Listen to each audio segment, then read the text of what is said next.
ఈ పేరు ప్రతిష్టలు బాగా మంచిగా వచ్చినాయి. చాలా మంచిగా వచ్చినాయండి. నేను అంతకుముందు రాజకీయం ఉన్న తర్వాత అంతా అనేవాళ్ళు అనమాట. కానీ అప్పులు అయిపోయి నేను పని అయిపోయింది అన్న వాళ్ళే నేను కారు కొనుక్కొని నేను రియల్ ఎస్టేట్ తిరుగుతారే వీడు చాలా ఎదిగిపోయారా, మంచిగా ఉన్నాడు.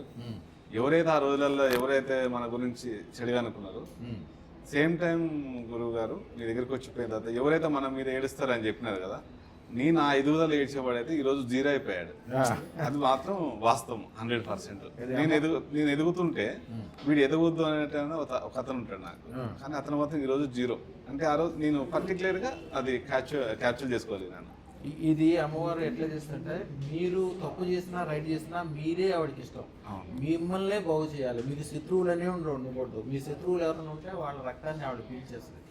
వాళ్ళు తెలివైన వాళ్ళు అయితే మీ దగ్గరకు వచ్చి మీకు దండం పెట్టి మీ వెనకాల ఉంటే మీ చేతితోటి మీరు దీవెన తీసుకుంటే వాళ్ళకి అమ్మవారు ఓకే మనవాడి తాలూకాని వదిలేస్తుంది. లేకపోతే మీ శత్రువులు ఎవరిని కూడా ఆవిడ వదలదు. వాళ్ళ రక్తం పీల్చేస్తూనే ఉంటుంది. మీకు అనుకూలంగా ఉండేవాళ్ళు, మీకు దండం పెట్టేవాళ్ళు, మీరంటే ఇష్టపడేవాళ్ళు అందరూ ఏదో రకంగా రోజుకు ఒక 10 మంచి విషయాలు దొరుకుతాయి లైఫ్లో. నా మిత్రుడు ఒక అతను ఉండేది, తను తెల్లారే యాదాద్రి దాంట్లో మెడికల్ దాంట్లో ఒకటి జాబ్ ఉండే. నేను రేపు వెళ్తున్నాను, ఏంటంటే 100% అవుతుంది నువ్వు వెళ్ళురా అని చెప్పిన.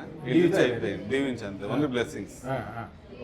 తెల్లారి మీ బ్లెస్సింగ్ తీసుకున్న వాళ్ళందరూ కూడా మంచి జరుగుతుంది. దానికి గొప్పతనం, అది అదృష్టం గొప్పతనం.